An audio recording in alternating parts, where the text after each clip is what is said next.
Meus queridos irmãos, Jesus subiu a montanha. Quantas vezes o Evangelho nos apresenta o Senhor assim, sobre a montanha, retirando-se para rezar, buscando o silêncio e o coração do Pai. Antes de chamar os 12, como já vimos ontem, primeiro Jesus passa a noite em oração. Antes de tomar decisões, de operar milagres, de enfrentar a cruz, Jesus rezou, Jesus rezava. Nesse nosso retiro, tempo de graça, também fomos chamados à montanha. Somos convidados a fazer o que Jesus fazia, ir ao encontro do Pai na oração. Somos sacerdotes, chamados não apenas a falar de Deus, mas a estar com Deus. Se o Mestre rezava, também nós devemos rezar. A oração é o lugar onde o chamado se renova, o coração se aquece novamente, o ministério encontra sentido, encontra direção, encontra força. Quem sobe a montanha com Jesus aprende com ele a arte da oração. Que, aliás, certamente todo mundo pregou sobre isso no último domingo, né? Foi o tema do domingo passado, a oração.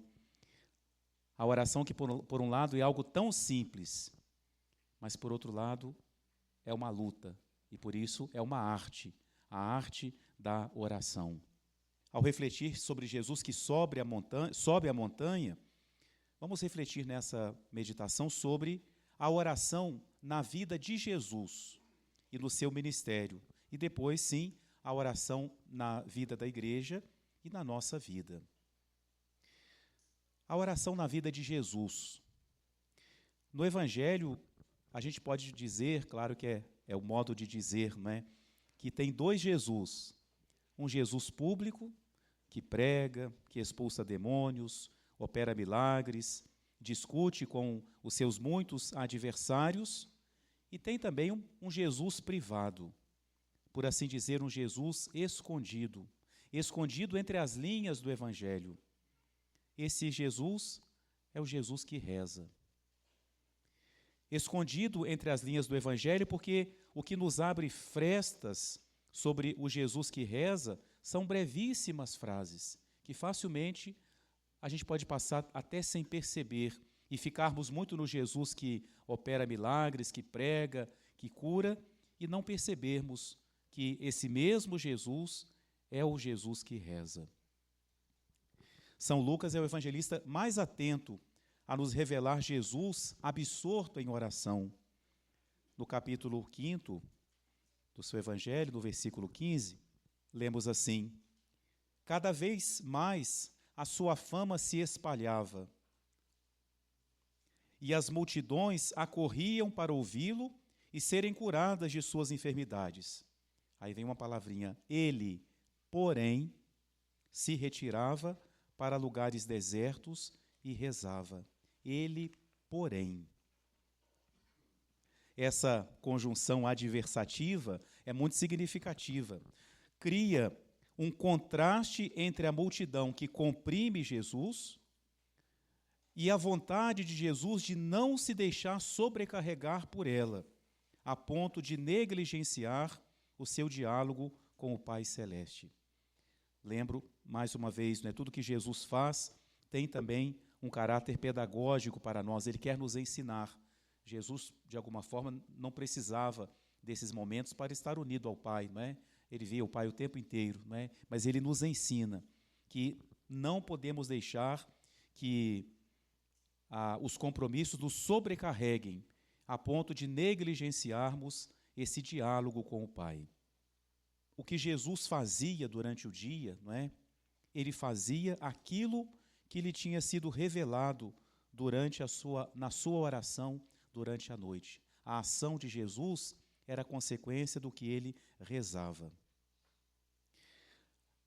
Além desses momentos, dessa oração privada de Jesus, Jesus observava também os tempos de oração comuns e públicos prescritos, né, pela lei, pelos costumes daquele momento, né, na parte da manhã, ao nascer do sol, os sacrifícios à tarde e também à noite, né? Então, Jesus tinha esses momentos de oração.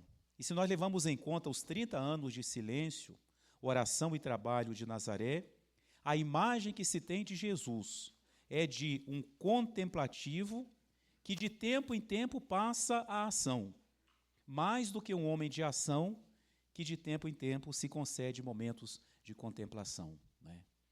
Tinha um autor, agora me fugiu o nome, que falando sempre essa dificuldade, né, da oração e ação, ele dizia, só existe uma solução, ou os párocos todos se fazem monges, ou os monges assumem as paróquias.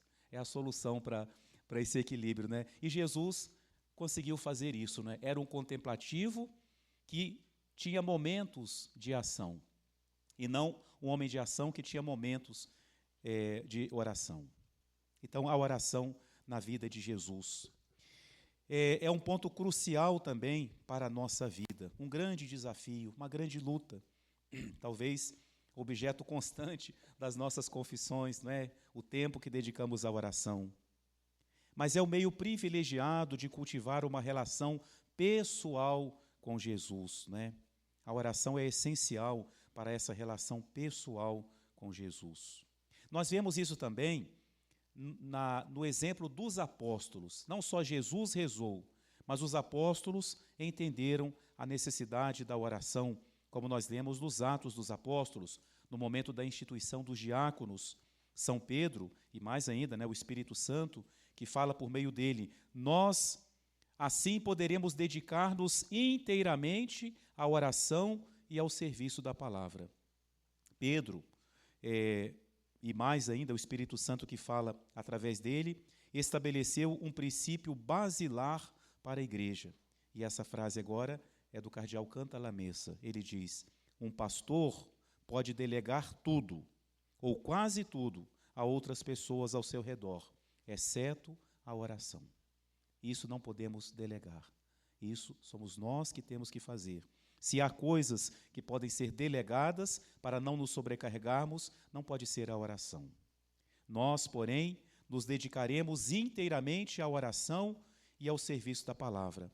Atos 6:4. E interessante que a atitude de São Pedro, nós temos um precedente muito parecido na história de Moisés, né? Moisés, no encontro com o sogro, né?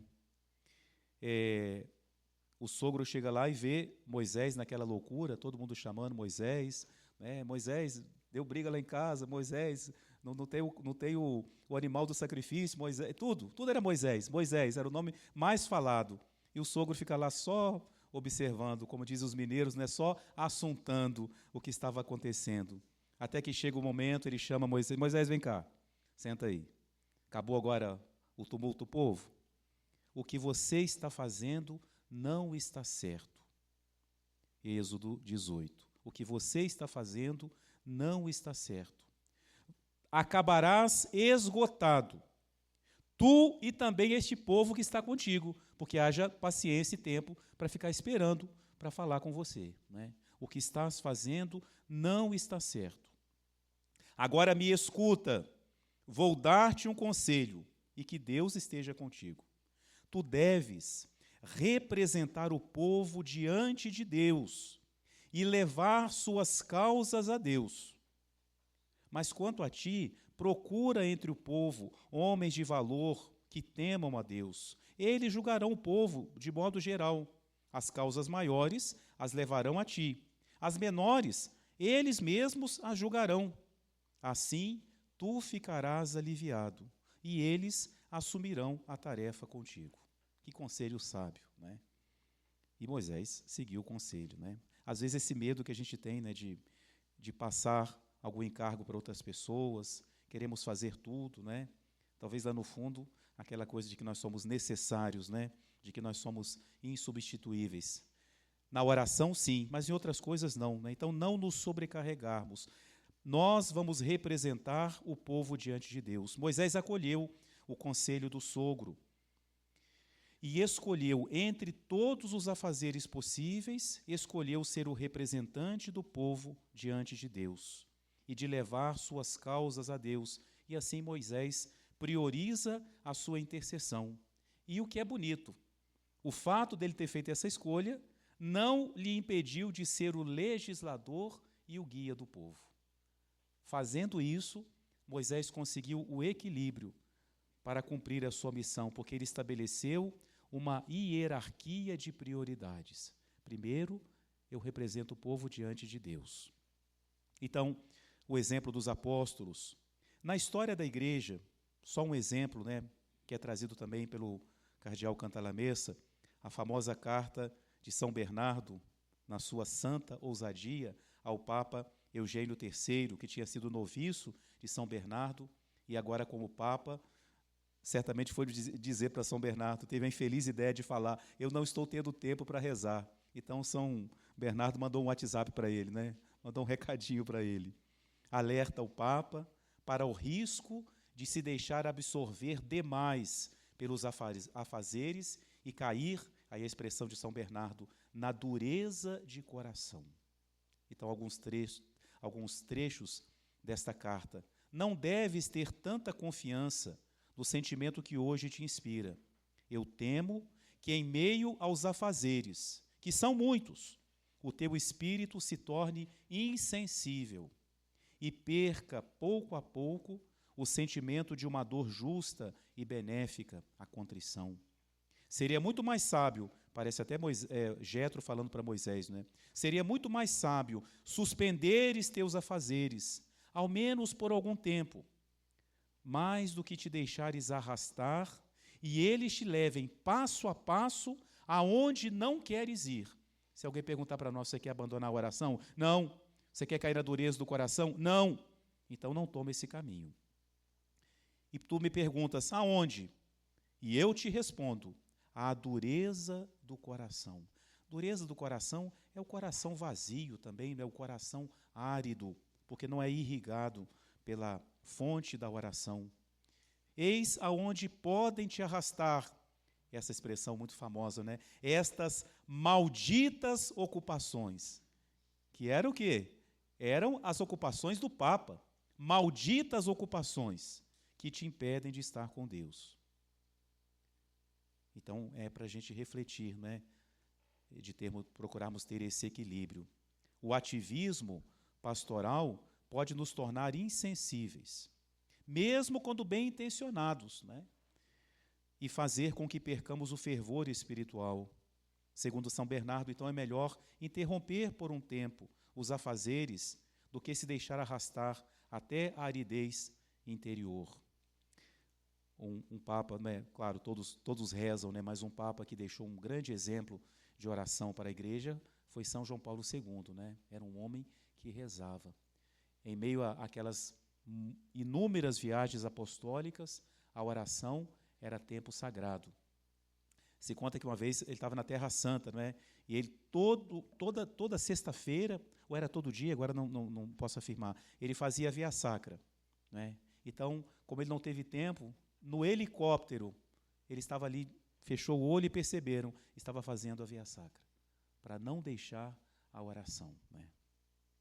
Um padre que trabalhou com Dom Eugênio contou que, quando ele esteve no Rio, ficou lá na casa de Dom Eugênio, então, aí à noite se despediram, o Dom Eugênio foi para o quarto dele, o Papa entrou na capela. Quando foi de madrugada, Dom Eugênio levantou, foi à cozinha tomar água, o Papa estava na mesma posição, ainda rezando na capela, em plena viagem apostólica, para que as malditas ocupações não o levassem à dureza do coração. Teve naquela visita que ele foi fazendo das capitais, diz que teve uma também que tem todo, claro, o pessoal que organiza, então falaram com o arcebispo, olha, não pode deixar atrasar nada, tem um compromisso, tem outro, então não deixa atrasar. E o Papa chegou, ele chegaria, rezaria no Santíssimo, numa capela, e depois chegaria, tipo numa sacada, para saudar as pessoas, Então o Papa chegou, se ajoelhou, ele ficava assim, e ficou lá. E o arcebispo olhando para o relógio, meu Deus, vai atrasar. E o Papa rezando. Aí o Papa, ora, percebeu que ele queria chamar, mas ficava sem graça, e o secretário fez assim, deixa, chama não. Aí o Papa se levantou, bateu no ombro dele e falou assim, Excelência, isso aqui é mais importante do que aquilo. Ainda aproveitou a ocasião para ensinar. Então, a oração, importante na nossa vida. O padre Inácio Larrañaga, no livro Mostra-me Teu Rosto, onde ele faz reflexões muito bonitas sobre a oração, e ele viveu, um tempo em que houve toda essa luta, digamos assim, como falamos ontem, entre ação e oração, em querer separar as duas coisas. Ele dá um testemunho dizendo: encontrei-me com irmãos que têm alergia até da palavra oração. Sentem e expressam viva antipatia por ela. E estão sempre prontos a disparar flechas envenenadas contra a oração. Eu tenho certeza que vocês nunca ouviram isso, né? Alienação, evasão, sentimentalismo, tempo perdido, infantilismo, devocionismo e outras palavras. Diz o padre Inácio Larrañaga: eu os compreendo. Tentaram milhares de vezes este encontro e sempre naufragaram nas águas torrenciais da dispersão interior. A palavra oração está associada para eles a uma frustração dolorosa e profunda. Que Deus nos livre desse naufrágio, Que Deus nos livre dessa frustração. Mas nós sempre entendermos a importância, o sentido da oração na nossa vida. E Jesus nos ensina, no capítulo 18 de São Lucas, que é preciso rezar sempre e nunca deixar de rezar. E São Paulo vai dizer na primeira carta aos Tessalonicenses, no capítulo 5, orai sem cessar. E como fazer isso, Como é que eu vou rezar sempre? Como que eu vou rezar sem cessar? Santo Agostinho nos dá uma solução, quando nos diz que há um gênero de oração, a oração do coração, que consiste no desejo.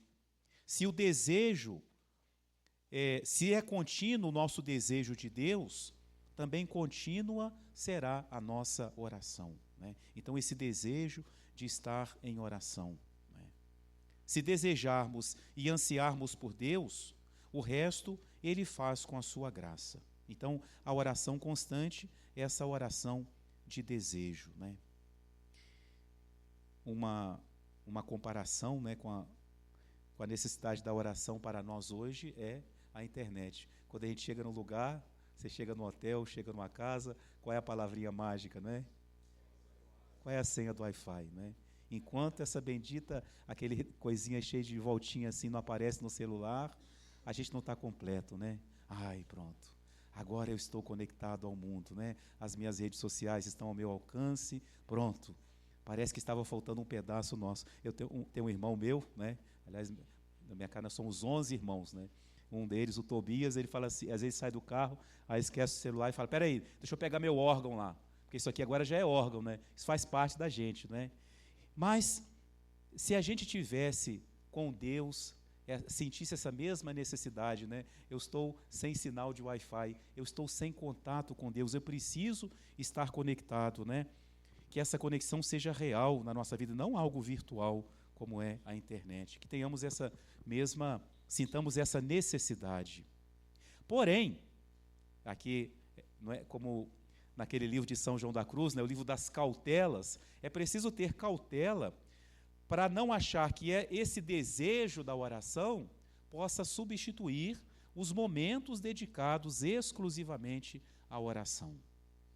Sem esses tempos reservados para a oração, seria uma ilusão pensar em poder cultivar a oração incessante do coração. Só vai ter esse desejo da oração quem realmente vive a oração.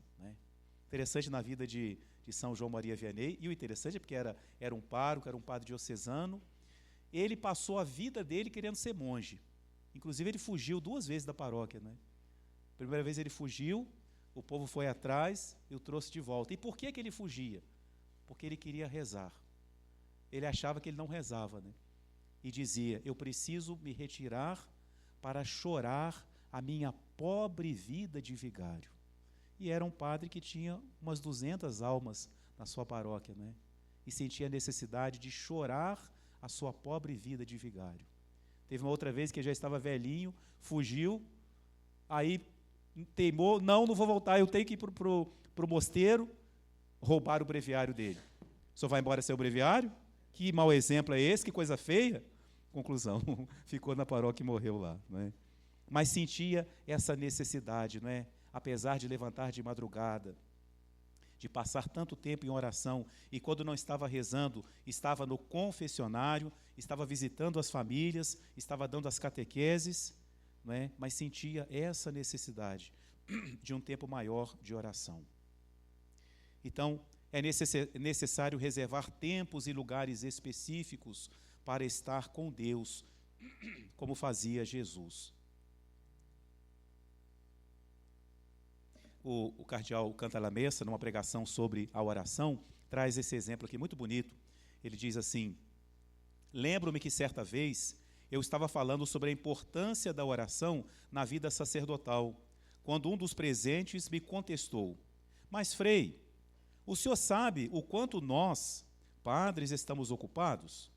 Quantas solicitações nos chegam? O quanto esperam de nós as cobranças, né?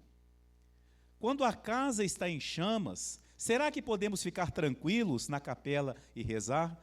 Foi mexer com quem estava quieto, não deu certo, né? Bom argumento, né? A casa está em chama, vou ficar na capela rezando? O cardeal Cantalamessa, né, que ainda era frei, falou assim: você tem razão, meu irmão, você tem razão.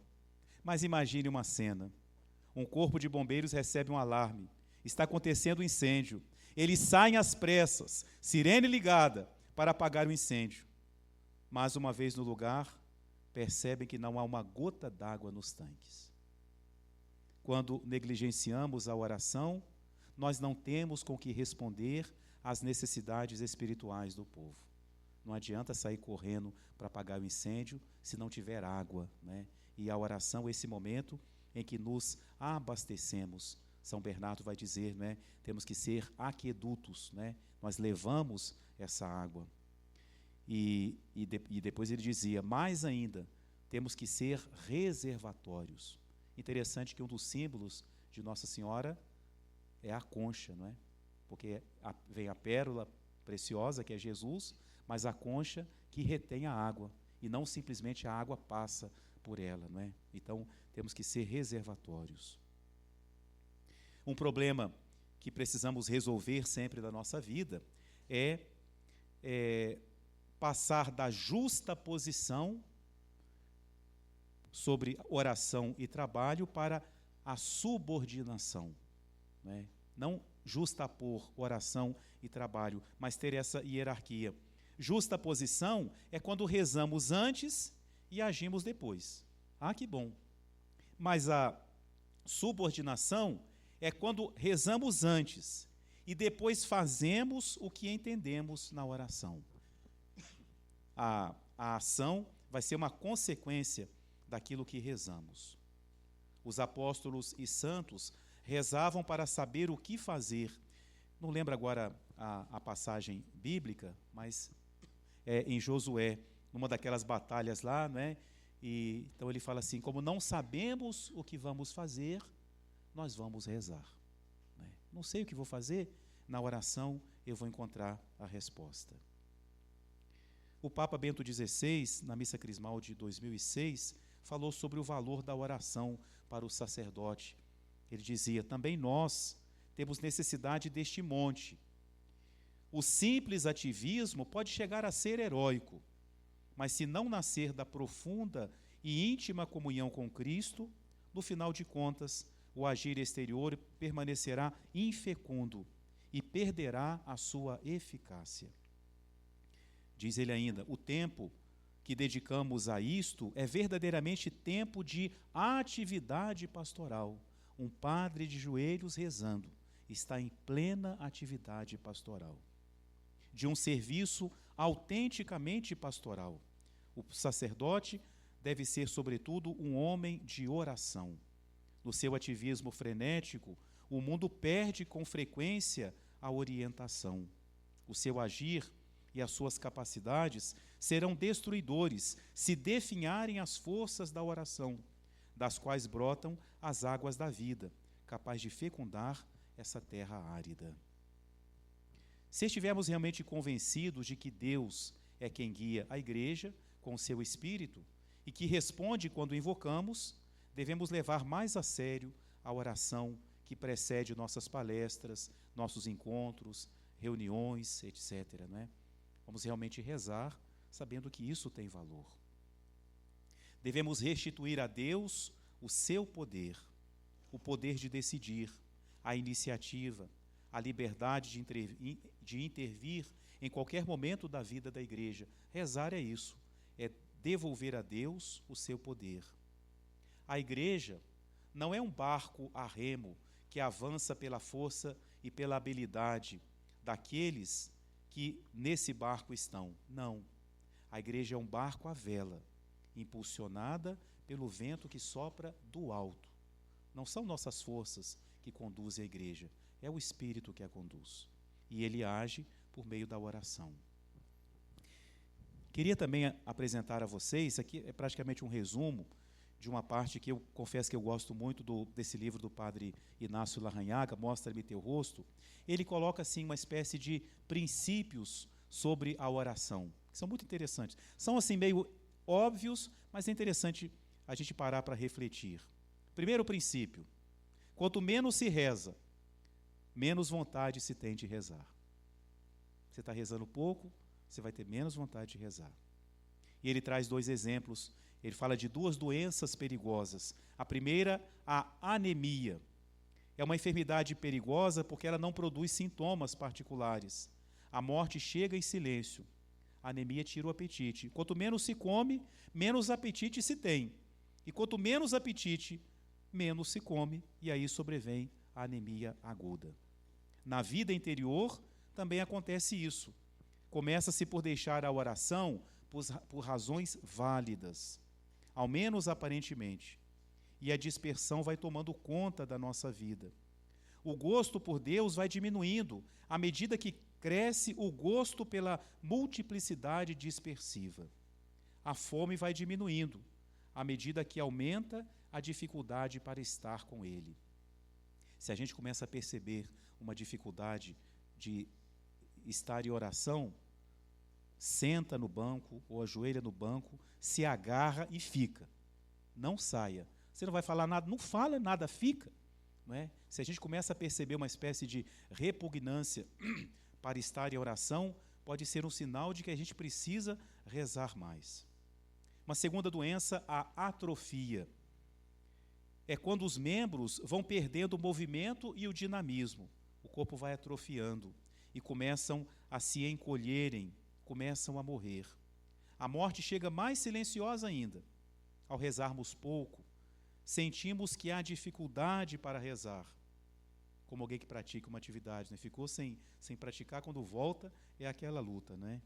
Sentimos-nos inclinados a abandonar a oração por essa dificuldade. Então, primeiro princípio, quanto menos se reza, menos vontade se tem de rezar.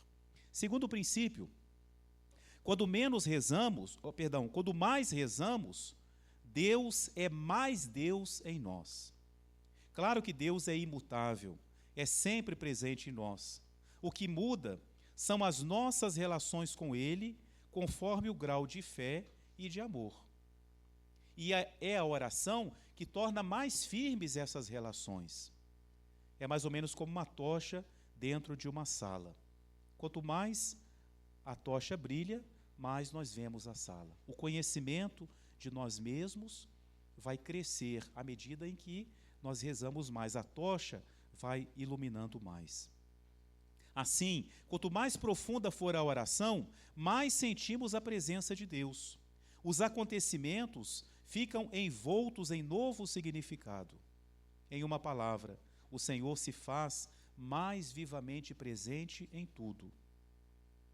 Quando alguém esteve com Deus, Deus cada vez vai sendo alguém para ele, alguém. E por Deus, então, se superam as dificuldades, se vencem as repugnâncias, assumem-se com alegria os sacrifícios. Quanto mais se vive com Deus, mais vontade se tem de estar com Ele. Deus se torna cada vez mais alguém, deixa de ser uma ideia. Terceiro princípio, Quanto menos se reza, Deus é menos Deus em nós. Deus vai se esfumaçando, vai se tornando uma simples ideia, sem sangue, sem vida. E ninguém tem vontade, sente prazer de estar, de viver com uma ideia. Ninguém vai dar a vida por uma ideia, não é? Não há estímulo para lutar e superar-se por causa de uma ideia. E se surge uma crise? E elas surgem, elas vêm. Se não vem na sua vida ainda, se prepara que uma hora ela vem, não é? Quando surge uma crise, se Deus é uma ideia, já não se conta com Ele, porque Ele significa muito pouco para nós. E isso vai ser o grande divisor de águas, né? Como agimos, como reagimos às crises, né? O que Deus vai significar para nós nesse momento. Como Deus já não é alguém, então renasce o egoísmo, renascem os apetites do homem velho, reclamando atenção. E por que aparece isso? Está faltando o centro de atração da nossa vida. Uma comparação, né, de Deus que vai se tornando menos Deus em nós, também podemos ver num casal. Um dia brotou entre eles uma chama, e eles se voltaram um para o outro. Enquanto houver a chama, podem vir as enfermidades, a velhice, filhos defeituosos, nada vai abalar esse casal, enquanto existe essa chama. Mas se a chama diminui ou se apaga, de nada adiantará se são jovens, se são bonitos, se são ricos. Se a chama vacila, tudo ficará abalado. Em nosso caso, surgiu uma chama que nos arrastou. Colocamos a nossa vida a serviço dessa chama. Se essa chama arde, nada poderá nos ameaçar, nem crises, nem mudanças, nem humilhações, nada. Mas se a chama vacila, é como se faltasse o centro de gravidade do mundo. Sem esta chama, nada nos manterá contentes. Podem nos dar tudo: viagens, férias, recompensas, novas atividades, podem nos dar o que for. Sempre estaremos deslocados, vazios, descontentes, eternos e insatisfeitos. Aquele padre que está com vocação de Jeremias, não é? O tempo todo lamentando, né? Sempre insatisfeito, né? Tudo está errado, não gosta de nada, não é? E como se apaga essa chama? Retirando o combustível. E o combustível é a oração, a parábola das 10 virgens, não é? Dai-nos do vosso azeite, porque as nossas lâmpadas se apagam. É preciso não só acender a lâmpada, mas mantê-la, alimentá-la com o azeite da oração. Quarto princípio: deixando de rezar, Deus acabará sendo ninguém. Não vai ser nem mais uma ideia. Deus acabará por morrer, não em si, é claro, mas em nós, em nosso coração. E quando se produz o vazio de Deus, surge a necessidade de se entregar a atividades. Uma coisa é quando a atividade nasce desse desejo de trabalhar por Deus, de fazer por Deus, não é? Essa atividade que brota da oração. Mas é muito triste quando a gente começa a ter que procurar a atividade para, assim, nos sentirmos aliviados. Ai, hoje eu não vou precisar de rezar porque eu tenho muito trabalho, né? Deus morreu no nosso coração. Então, se poderá falar, mas será incapaz de falar com Deus. E quando deixamos Deus morrer, nascem os monstros. O monstro da angústia, o monstro da solidão, o monstro do nada na nossa vida. No livro Alma de Todo Apostolado, Dom Chotar resume, né, o apóstolo sem vida interior. Em homilias e pregações, quando eu toco um tema assim, eu gosto sempre de dizer que falar isso não quer dizer que vocês estejam vivendo assim, né? Mas é sempre para uma revisão, e ao menos é sempre bom como uma cautela, como nos dizia São João da Cruz, né? Para quando a gente vê a barba do vizinho pegando fogo, a gente coloca a nossa de molho, né? É sempre uma advertência para a gente reacender o nosso desejo, a nossa convicção do valor da oração. Então, Dom Chotar, coloco aqui só um resumo, né?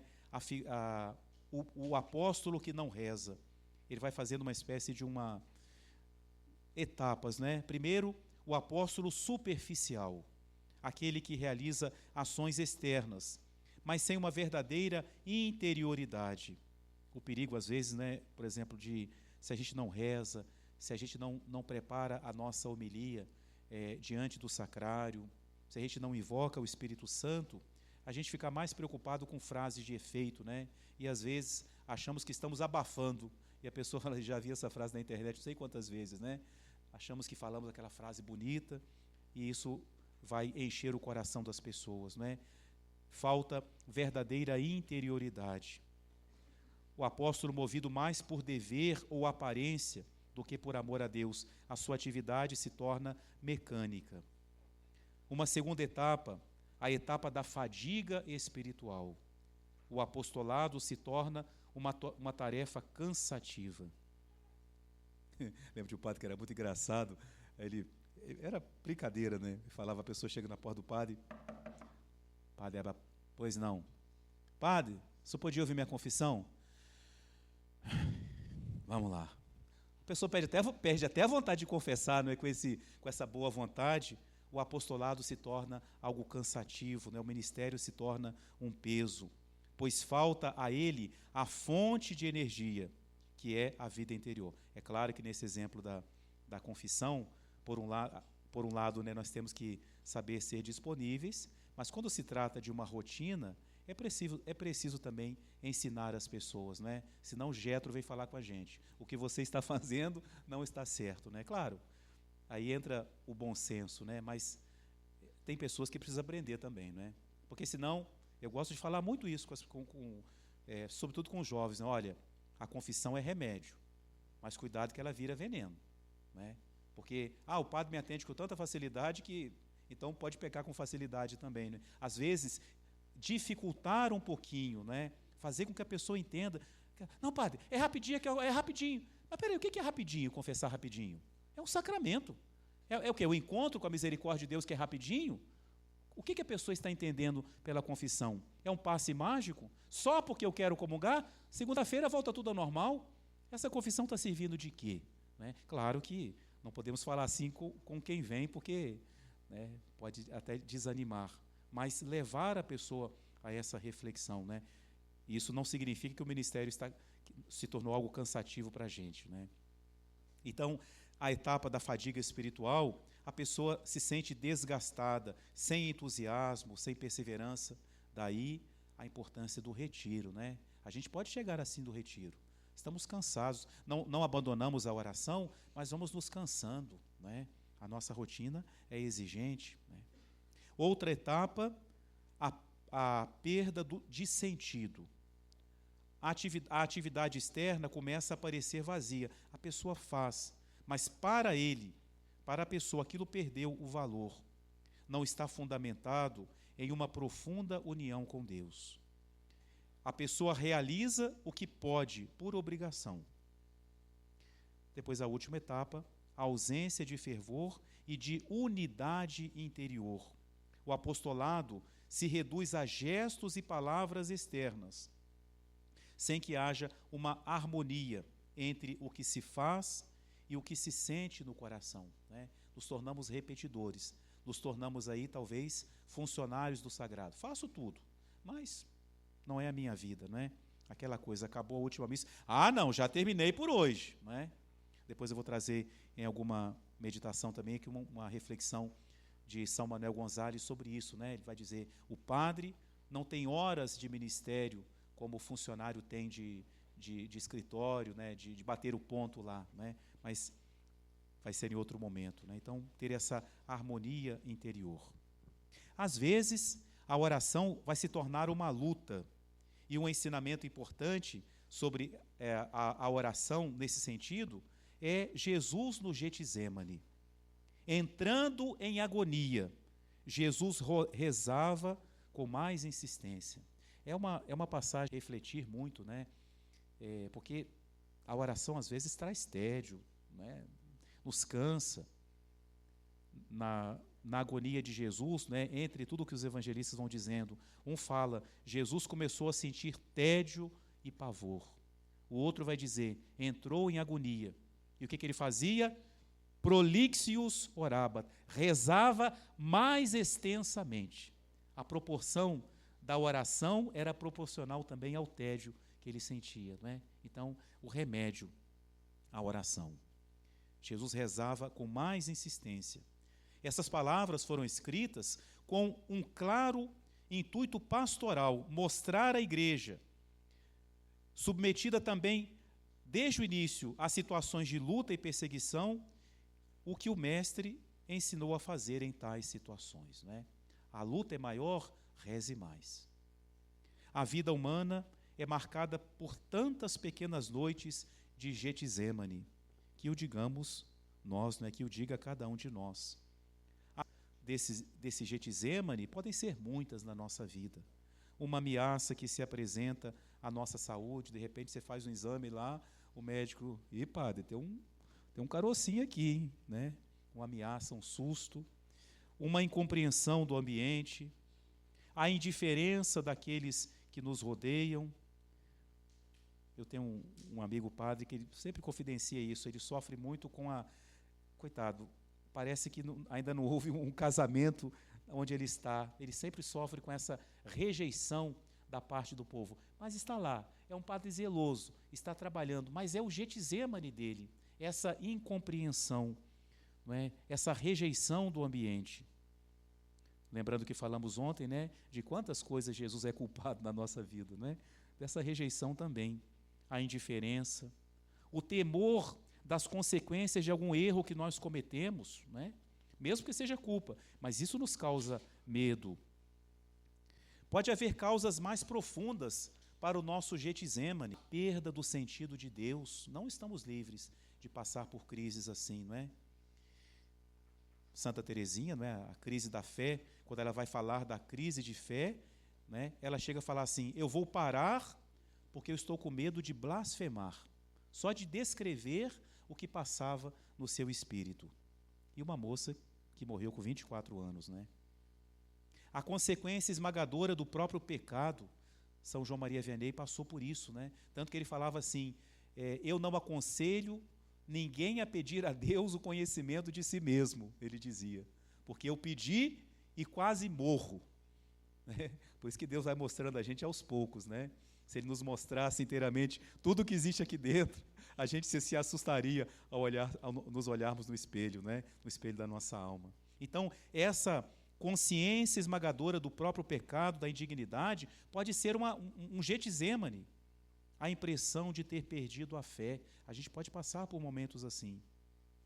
Tudo isso, resumido numa palavra, aquilo que os santos chamam a noite escura do Espírito.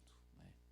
Para chegar ao alto do monte, São João da Cruz vai dizer que tem que passar por esse vale tenebroso, né? Do Salmo 22, né?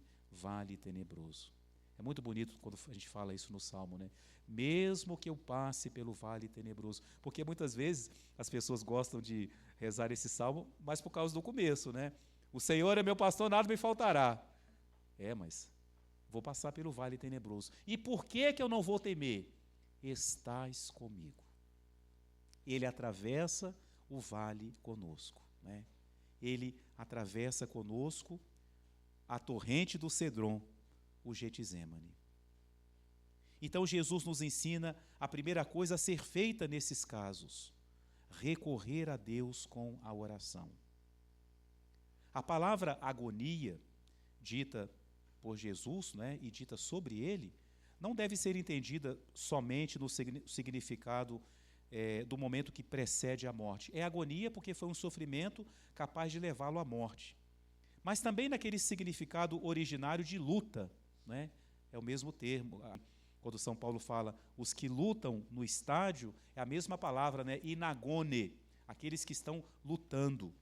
Então, chega o tempo em que a oração se transforma em luta e fadiga. Não agora luta contra as distrações, isso é outra coisa.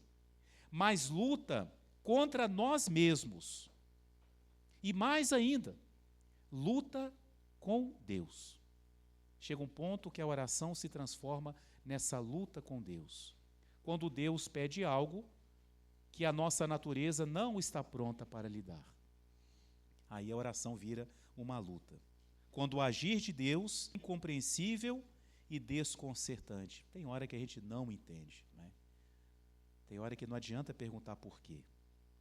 A Bíblia nos apresenta um outro caso dessa luta com Deus, né?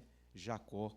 Interessante até as semelhanças de cenário, né? Acontece durante a noite, como a de Jesus, além de uma torrente do rio Jaboque, né? Mais ou menos como acontece com Jesus, que atravessa a torrente do Cedron, né? Jacó se afasta de si os escravos, as esposas, os filhos, para ficar só, como Jesus no Getsemane.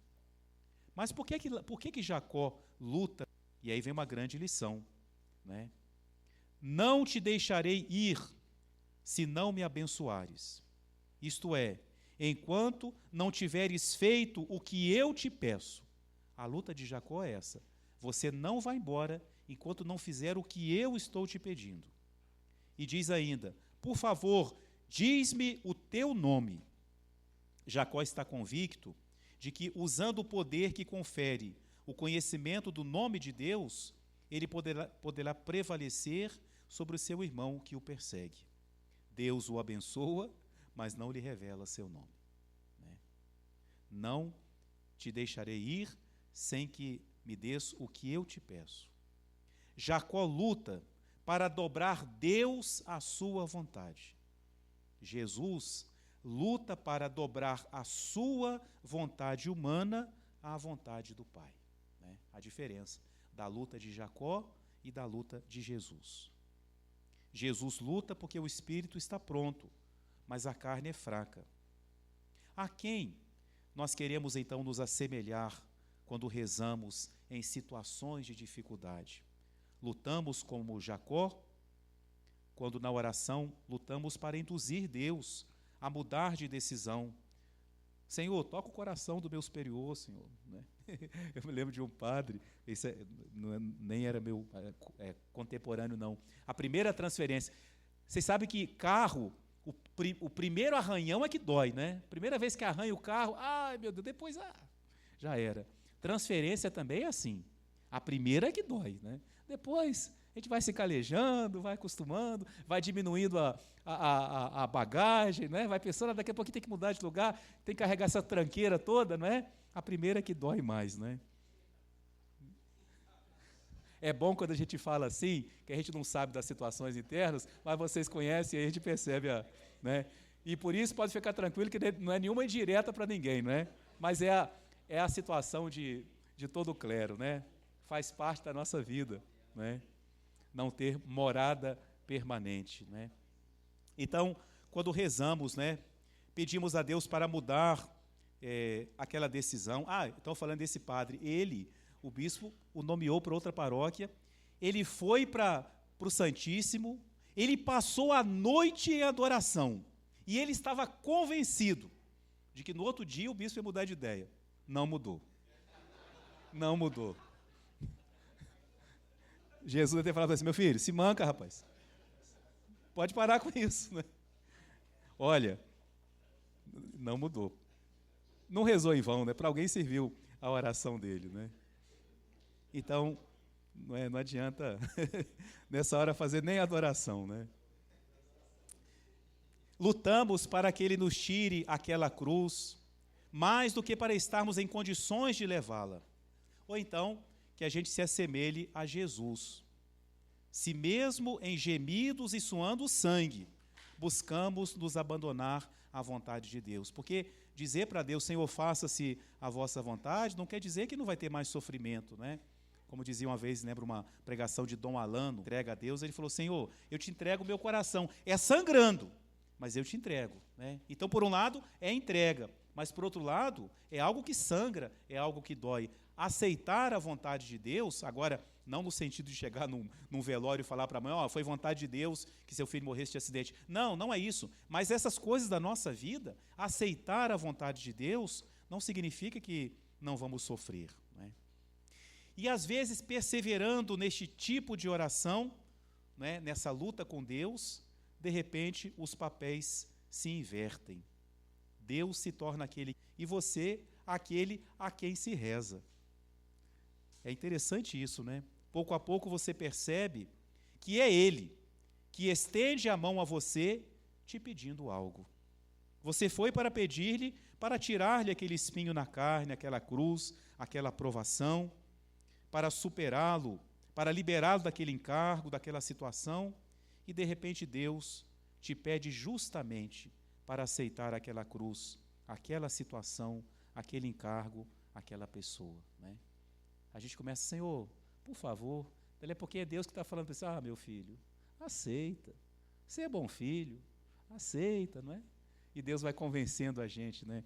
Vai convencendo a gente. A luta com Deus, né? Deus termina sendo aquele que reza, quase que reza a nós, Ele que nos pede. Uma grande dificuldade na nossa vida é a questão do tempo para rezar, né? Então, eu termino com uma história interessante, né? Se conta que um professor, se alguém já souber, faz de conta que não sabe, né? Porque história hoje é um perigo. A gente conta, todo mundo já sabe a história, né? Faça de conta que não, se souberem que não sabem, tá? Para não ficar sem graça. Um professor foi chamado para falar sobre planejamento eficaz do próprio tempo. Algumas grandes companhias norte-americanas. Então, ele decidiu fazer uma experiência. Lá diante de todo mundo, ele tirou de debaixo da mesa um grande frasco de vidro, colocou em cima da mesa. Depois ele pegou pedras redondas e colocou no frasco, encheu aquele frasco com as pedras. E aí perguntou para todo mundo assim, vocês acham que o frasco está cheio? Todo mundo, sim. Cabem mais pedras aqui? Não. Aí ele abaixou, pegou uma sacola, que estava cheia de brita, aquela brita pequenininha. Aí foi virando a brita ali, foi ajeitando, balançando o frasco, coube toda a brita. Aí perguntou, e agora? Vocês acham que já está cheio? Aí já ficaram meio assim, bom, eu acho que não é para falar que está cheio não, porque ele abaixou, pegou uma sacola com areia, jogou areia ali dentro, balançou, entrou areia. E agora está cheio? Aí todo mundo, não está cheio não, né? Já gostaram da história. Ele pegou uma garrafa d'água e virou a água e também coube no frasco. Aí ele perguntou para as pessoas, qual é a lição dessa experiência? Aí logo alguém falou assim, se nós soubermos organizar bem a nossa agenda, sempre haverá espaço para mais um compromisso. Né? Ele falou, alguém ia falar isso? Não, né? Ele falou assim, não, a lição não é essa. A lição é a seguinte, se você não colocar primeiro as pedras grandes, elas não entram depois. Essa é a lição da experiência. Então, quais são as pedras grandes da nossa vida? São as primeiras que colocamos no pote do nosso dia. Quais são as minhas prioridades? É isso que eu faço primeiro. Primeiro, pode ser porque eu vou fazer logo no início do dia, ou às vezes pode não ser possível, mas primeiro porque vai ter o seu momento reservado. Né? Não vou deixar passar sem fazer aquilo que é prioridade. Né? E aí encerro com um pensamento do cardeal Cantalamessa.